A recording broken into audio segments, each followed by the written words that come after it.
ನಮ್ಮ ಕರ್ನಾಟಕ ಒಳಗಡೆ ಈ ಥರ ಪ್ರಾಬ್ಲಮ್ ಇರೋದು. ಎಲ್ಲಿ ಹೋದ್ರೂ ಗ್ಯಾಸ್ ಪ್ರಾಬ್ಲಮ್ ಇದೆ. ಬಟ್ ಯಾವ ಸ್ಟೇಟಲ್ಲಿ ಈ ಥರ ಪ್ರಾಬ್ಲಮ್ ಇಲ್ಲ. ನಮ್ಮ ಕರ್ನಾಟಕ ಒಂದೇ ಮಾತ್ರ ಈ ಥರ ಪ್ರಾಬ್ಲಮ್ ಇರೋದು. ಯಾಕೆ ಸರ್, ಯಾಕೆ ನಮ್ಮ ರಾಜ್ಯದಲ್ಲೇ ಪ್ರಾಬ್ಲಮ್ ಅಂತ ನಮ್ಮ ಹೇಳ್ತಾ ಗೌರ್ಮೆಂಟ್ ಸರಿ ಇಲ್ಲ ಮೇಡಮ್. ಗೌರ್ಮೆಂಟ್ ಸರಿ ಇಲ್ಲ. ಮೇಯ್ನು ಸಿದ್ದರಾಮಯ್ಯ ನೋಡ್ಬೇಕಿದಲ್ಲ.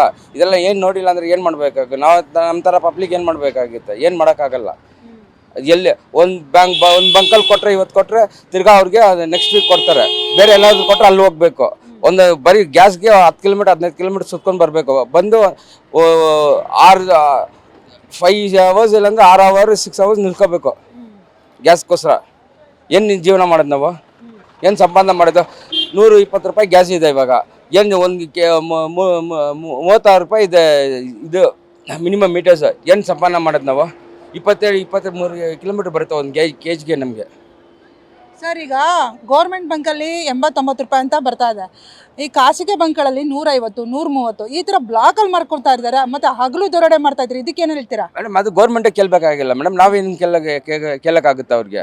ಗೌರ್ಮೆಂಟೇ ಬಂದು ಕೇಳಬೇಕು. ಅದಕ್ಕೆ ಹೆಂಗೆ ಪರ್ಮಿಷನ್ ಕೊಟ್ಟರು ಅವ್ರಿಗೆ? ಯಾರು ಪರ್ಮಿಷನ್ ಕೊಟ್ಟರು? ಪ್ರೈವೇಟ್ ಇದ್ರೂ ಯಾರು ಪರ್ಮಿಷನ್ ಕೊಟ್ಟರು? ಗೌರ್ಮೆಂಟ್ ತಾನೇ ಪರ್ಮಿಷನ್ ಕೊಟ್ಟಿರೋದು ಅವ್ರಿಗೆ. ಅದಕ್ಕೆ ಅವ್ರು ಮಾಡ್ತಾ ಇದ್ದಾರೆ. ಅವರು ಯಾರು ಹೋಗಿ ಕೇಳೋಕ್ಕಾಗುತ್ತೆ? ನಾವು ಹೋಗಿ ಕೇಳೋಕ್ಕಾಗುತ್ತಾ? ನಾವು ಕೇಳಿದ್ರೆ ಗ್ಯಾಸ್ ಇಲ್ಲ ಅಂತ ಹೇಳ್ತಾರೆ. ಯಾರ ಹತ್ರ ಹೋಗಿ ನಾವು ಹೇಳೋದು? ಗೌರ್ಮೆಂಟೇ ಕೇಳಬೇಕದು. ಸಿದ್ದರಾಮಯ್ಯ ಏನು ಮಾಡ್ತಾರೆ? ಏನು ಮಾಡಲ್ಲ ಅವರು. ಏನು ಹೇಳ್ತೀರಾ ಸಿದ್ದರಾಮಯ್ಯನಿಗೆ? ಅವ್ರು ಬಂದು ನೋಡಬೇಕು, ಪಬ್ಲಿಕ್ ಏನು ಕಷ್ಟಪಡ್ತಾರೆ ಅಂತ ನೋಡಬೇಕು. ಬೆಳಗ್ಗೆ ಮ್ಯಾಚ್ ಕೊಡ್ತಾರೆ. ಮ್ಯಾಚ್ ಬೇಕಾಗಿತ್ತಾ ಇವಾಗ? ಬೇಕಾಗಿತ್ತಾ ಮ್ಯಾಚ್ ಇವಾಗ? ಟಿಕೆಟ್ 3,000 10,000 15,000 ಒಂದು 80,000 1 ಲಕ್ಷ ಹೋಗ್ತಾ ಇದೆ. ಯಾರಿಗೆ ಬೇಕದು? ಜೀವನ ಮಾಡೋಕ್ಕೆ ಇಲ್ಲಿ ದುಡ್ಡಿಲ್ಲ. ಮ್ಯಾಚ್ ನೋಡೋಕೆ ಬರ್ತಾರೆ ಜನ. ನಮ್ಮ 10 ರೂಪಾಯಿ ಕೇಳಿದ್ರೆ ಯಾರು ಕೊಡಲ್ಲ. ಯಾಕೆ ಕೊಡ್ಬೇಕು? 10 ರೂಪಾಯಿ ಅಂತಾರೆ. ನಿಮ್ಮ ಮೀಟ್ರ್ ಏನಿದೆ ಅದಕ್ಕೆ ತಗೊಳ್ಳಿ ಅಂತ ಹೇಳ್ತಾರೆ. ಈ ಗ್ಯಾಸ್ಗೆ ಇಷ್ಟು ಹೊತ್ತು ನಾವು ನಿಲ್ಕೊಳ್ತೀವಿ, ಯಾರು ಜವಾಬ್ ಕೊಡ್ತಾರೆ? ಅದಕ್ಕೆ ಯಾರು ಕೊಡಲ್ಲ. ನಾವೇ ಅನ್ಭವಿಸಬೇಕದಲ್ಲ. ಸರ್, ನೀವು ಅವ್ರು ಏನೇ ಕಷ್ಟ ಕೊಟ್ಟರು ನೀವು ಅನುಭವಿಸ್ತಾ ಇದ್ದೀರಲ್ಲ, ನೀವೇನು ನಿಮ್ಮ ಕೈಲಿ ಏನು ಮಾಡ್ಕೊಳ್ಳೋಕ್ಕಾಗಲ್ಲ ಅಂತ ಅವ್ರಿಗೆ ಗೊತ್ತು. ಹಂಗಾಗಿ ಅವ್ರು ನಿಮ್ಮನ್ನು ಬಿಟ್ಟಿದ್ದಾರೆ. ಅದಕ್ಕೆ ಮೇಡಮ್ ನೆಕ್ಸ್ಟ್ ಎಲೆಕ್ಷನ್ ಓಟ ಮಾಡಲ್ವಲ್ಲ ಮೇಡಮ್. BJP ಮಾಡ್ತೀವಿ ಮೇಡಮ್ ನಾವು. ಬೇರೆ ಬೇರೆ ಇದು ಬರಲಿ, ಇದು ಸ್ಟೇಟ್ ಬಂದು ಇದು ಮಾಡಲಿ. ಅವಾಗ ನಾವು ನೆಕ್ಸ್ಟ್ ಟೈಮ್ BJPಗೆ ಹಾಕೋಣ ಅಂತ ಡಿಸೈಡ್ ಮಾಡಿದ್ದೀವಿ ನಾವು.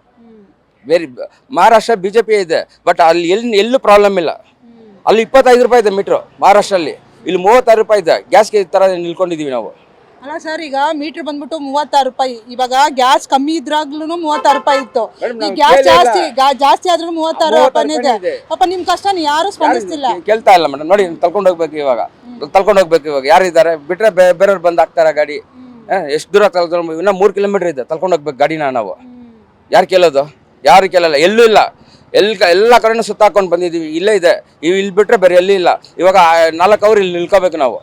ಗಾಡಿನ ತಳ್ಕೊಂಡೋಗಿ ನಾವು 2 ಕಿಲೋಮೀಟರ್ ಇದೆ ಗ್ಯಾಸ್ ಬಂಕ್ ಇರೋದು. ಇಲ್ಲಿಂದ ನಾವು 2 ಕಿಲೋಮೀಟರ್ ತಳ್ಕೊಂಡು ಹೋಗ್ಬೇಕು ಗಾಡಿ. ಆ ಥರ ಪರಿಸ್ಥಿತಿ ಇದೆ ನಮ್ದು. ನೀವು ಹೇಳಿದ್ರಿ ಬಿಜೆಪಿ ಸರ್ಕಾರ ಬಂತು ಅಂದ್ರೆ ನಮ್ಗೆ ಪ್ರಾಬ್ಲಮ್ ಸಾಲ್ವ್ ಆಗುತ್ತೆ. ಮೇಡಮ್, ಸಾಲ್ವ್ ಆಗುತ್ತೆ. ಯಾಕಂದ್ರೆ ಮಹಾರಾಷ್ಟ್ರ ಕಡೆ ಎಲ್ಲ ಕಡೆನೂ ಇದೆ. ನಮ್ಮ ಕರ್ನಾಟಕ ಸ್ಟೇಟಲ್ಲಿ ಮಾತ್ರ ಈ ಥರ ಇರೋದು. ಬೇರೆ ಎಲ್ಲೂ ಇಲ್ಲ. ನಮ್ಮ ಕರ್ನಾಟಕ ಸ್ಟೇಟಲ್ಲಿ ಮಾತ್ರ ಈ ಥರ ಇರೋದು. ಬೇರೆ ಎಲ್ಲಿ ಈ ಥರ ಕ್ಯೂ ನೋಡಿ ಎಲ್ಲಿ ಇಲ್ಲ. ಇಲ್ಲಿ ನಮ್ಮ ಕರ್ನಾಟಕ ಸ್ಟೇಟಲ್ಲಿ ಮಾತ್ರ ಈ ಥರ ಕ್ಯೂ ಇರೋದು ಆಟೋಗೆ. 2 ಗಂಟೆ ಗ್ಯಾಸ್ ಹಾಕಿಲ್ಲ ನಾವು. ಉಲ್ಟ್ರಾ ಇದ್ದಿದ್ದಲ್ಲ ಲೈನ್ ಇದೆ. ಸ್ವಲ್ಪ ಇದೆ. ಒಂದು ಪಾಯಿಂಟ್ ಇದೆ. ನೋಡೋಣ ನಾಳೆ ಬೆಳಗ್ಗೆ ಎಲ್ಲ ನಾವು ನೋಡೋಣ ಅಂತ. ಅದೇ ಈಗ ಸುಮಾರು 45 ದಿನ ಆಯ್ತು ಆಯ್ತು. ಹೌದು, ಪ್ರಾಬ್ಲಮ್ ಸ್ಟಾರ್ಟ್ ಆಗಿ. ಈ ಪ್ರಾಬ್ಲಮ್ ನ ಹೇಗೆ ಬಗೆಹರಿಸಿ? ಭಾಳ ಕಷ್ಟ ಇದೆ ಮೇಡಮ್, ಭಾಳ ಕಷ್ಟ ಇದೆ. ಏನು ಮಾಡ್ತೀರಾ? ನಮ್ಮ ಪರಿಸ್ಥಿತಿ ಅದು.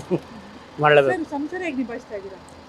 ಅದೇನ 3 ಟೈಮ್ ತಿನ್ನ 1 ಟೈಮ್ ತಿಂತಾ ಇದ್ವಿ ಅಷ್ಟೇ. ಇನ್ನೇನು ಮಾಡೋದು? ಹಿಂಗೆ ಓಕೆ, ನೀವೇನೋ ಅಡ್ಜಸ್ಟ್ ಮಾಡ್ಕೋತೀವಿ, ದೊಡ್ಡವ್ರು ಏನೋ ನಾವೆಲ್ಲ ಅಡ್ಜಸ್ಟ್ ಮಾಡ್ಕೋಬಹುದು. ಸಣ್ಣ ಮಗಳು ಏನು ಮಾಡೋದು? ಏನೋ ಮಾಡಬೇಕು. ಅವ್ರಿಗೆ 1 ಟೈಮ್ ಕೊಡೋದು, 2 ಟೈಮ್ 3 ಟೈಮ್ ತಿನ್ನೋದು 1 ಟೈಮ್ ಕೊಟ್ಟರೆ ಅವ್ರು ಅಡ್ಜಸ್ಟ್ ಮಾಡ್ಕೊಳಕ್ ಆಗುತ್ತಾ? ಏನು ಮಾಡೋದು ಮೇಡಮ್? ಅಡ್ಜಸ್ಟ್ ಮಾಡ್ಬೇಕು ನಾವು. ಎಷ್ಟು ಸಂಪಾದನೆ ನಿಮ್ಗೆ ದಿನದ್ದು? ನಾನು ಡೈಲಿ ಹೋದ್ರೆ ಬೆಳಗ್ಗೆ ಸಿಂಗಲ್ ಹೋದ್ರೆ 1,500 ರೂಪಾಯಿ ಆಗುತ್ತೆ. ಇಲ್ಲ 800 900 ಆಗುತ್ತೆ ಅಷ್ಟೇ. ಎಲ್ಲ ಖರ್ಚೆಲ್ಲ ಕಳೆದು ಎಷ್ಟು ಸಿಗುತ್ತೆ ಕೈಗೆ? ಒಂದು 500 ರೂಪಾಯಿ ಸಿಗುತ್ತೆ ಅಷ್ಟೇ. ಸಂಸಾರಕ್ಕೆ ಎಷ್ಟು ಕೊಡ್ತೀರಾ? ಅವ್ರಿಗೆ ಡೈಲಿ 600 700 ರೂಪಾಯಿ ಕೊಡಬೇಕು. ಸಾಲ ಪಾಲ ಮಾಡಿ ಕೊಡ್ಬೇಕು. ಕೊಟ್ಟಿಲ್ಲ ಇದು ಮಾಡೋದು. ಕೊಳ್ಳೇಬೇಕಲ್ವಾ? ಊಟ ಹಾಕಲ್ವಾ? ನಾವು ಕೊಟ್ಟರೆ ತಾನು ಅವ್ರು ಹಾಕೋದು. ನಾವೇ ಇಲ್ಲ ಏನು ಮಾಡೋದು? ಹಂಗಾಗಿ ಸಂಸಾರ ಕಂಡ್ರೂ ಹೆದರಿಕೆ ಅಂತ ಏನೂ ಇಲ್ಲ. ನಾವು ಮಾಡಿದ್ರೆ ಅವರು ಇದು ಮಾಡೋದಲ್ವಾ ಅಂತ. ಎಷ್ಟು ಜನ ಸಣ್ಣ ಮಕ್ಕಳು? ನನ್ನ 5 ಜನ ಇದ್ದಾರೆ. 3 ಹೆಣ್ಮಕ್ಳು 2 ಗಂಡು ಮಕ್ಕಳು. ಎಲ್ಲ ಓದಿಸ್ತಾ ಇದ್ದೀನಿ. 10 ಅವರ. ಅವ್ರು ಕೋಆಪರೇಟ್ ಮಾಡ್ತಾರೆ ನಿಮ್ಮ ಮನೆಯವರು ನಿಮಗೆ? ಅವರು ಕೆಲಸ ಹೋಗ್ತಾರೆ, ಟೈಲರಿಂಗ್ ಮಾಡ್ತಾರೆ. ಹಂಗಿದ್ರೆ ಓಕೆ, ನಿಭಾಯಿಸ್ಬೋದು. ನೀವೇ ದುಡಿದು ಕಷ್ಟ ಆಗುತ್ತೆ. ತುಂಬಾ ಕಷ್ಟ ಆಗುತ್ತೆ. ಹೌದು ಹೌದು. ಸರ್, ಯಾವ ಸರ್ಕಾರ ನೀವು ಹೊಣೆ ಮಾಡ್ತೀರಾ? ಸರ್ ಯಾವ್ದು ಮೇಡಮ್ ಯಾವ ಸರ್ಕಾರ ಬಂದರೂ ನಮಗೇನಿಲ್ಲ, ಏನು ನಾವು ದುಡಿಯೋದು ಅಂತೂ ಹೋಗಲ್ಲ. ಯಾವ್ದಾದ್ರು ಸರ್ಕಾರ ಬರಲಿ ನಮ್ಗೆ ಒಳ್ಳೇದು ಮಾಡಿ ಸಾಕಂತೀವಿ. ಅಲ್ಲಿಂದ ಇರಾನಿಂದ ಬರಬೇಕು ಅಂತ ಹೇಳ್ತಾ ಇದ್ದಾರೆ. ಅಲ್ಲಿ ಜಂಗು ಎಂಡ್ ಆಗಿಲ್ಲ ಅಂತ ಹೇಳ್ತಾರೆ. ನಮ್ಮ ಕಷ್ಟ ನಮಗೆ ಇದೆ, ನಮ್ಮ ಕಷ್ಟ ನಾವೇ ನೋಡ್ಕೊಳ್ಬೇಕು. ಏನೋ ನಮಗೆ ಸರ್ಕಾರ ಸಹಾಯ ಮಾಡ್ತಾ ಇಲ್ಲ. ಸಹಾಯ ಮಾಡಿದ್ರೆ ಒಳ್ಳೇದಾಗುತ್ತೆ, ಗೌರ್ಮೆಂಟ್ಗೆ ಒಳ್ಳೇದಾಗುತ್ತೆ, ನಮಗೆ ಒಳ್ಳೇದಾಗುತ್ತೆ. ಎಲ್ಲ ಒಳ್ಳೆ ಗೌರ್ಮೆಂಟೇ, ಯಾರೋ ಕೆಟ್ಟ ಹೇಳಲ್ಲ ನಾವು, ಎಲ್ಲ ಒಳ್ಳೆಯವ್ರದ್ದು. ಅವ್ರಿಗೇನೂ ಗೊತ್ತಿಲ್ಲ, ನಮಗೂ ಗೊತ್ತಿಲ್ಲ ಈ ಥರ ಆಗುತ್ತೆ ಅಂತ. ಸಡನ್ ಆಗಿರೋದು ಇದು. ಸೊ ನಮಗೆ ಆಟೋವರೆಗೆ ಸ್ವಲ್ಪ ಆಗ್ತಾ ಇವಾಗ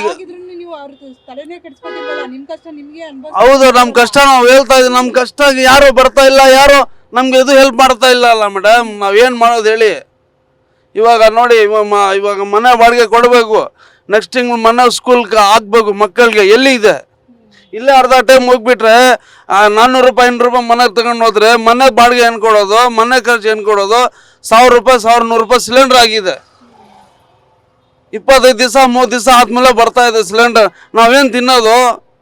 ಆ ಥರ ಸಮಸ್ಯೆ ಆಗ್ತಾ ಇದೆ. ಗೌರ್ಮೆಂಟ್ಗೆಲ್ಲ ಗೊತ್ತಿದೆ, ಬಟ್ ಆಟೋ ಅವ್ರದ್ದು ಏನಿಲ್ಲ, ಏನಿಲ್ಲ. ಆಟೋ ನೋಡೋಕ್ಕೆ ಆಟೋ ಕಷ್ಟ ಬಿಳಿ ಆ ಥರ ಇದೆ. ನಾವು ಜಾಸ್ತಿ ಹೇಳಲ್ಲ, ನಿಮಗೆ ಗೊತ್ತಿದೆ. ನಮ್ಮ ಗೌರ್ಮೆಂಟ್ ನಮಗೆ ಸ್ವಲ್ಪ ಆಟೋ ಅವ್ರಿಗೆ ಏನೋ ಸ್ವಲ್ಪ ಹೆಲ್ಪ್ ಮಾಡಿದ್ರೆ ಚೆನ್ನಾಗಿರುತ್ತೆ.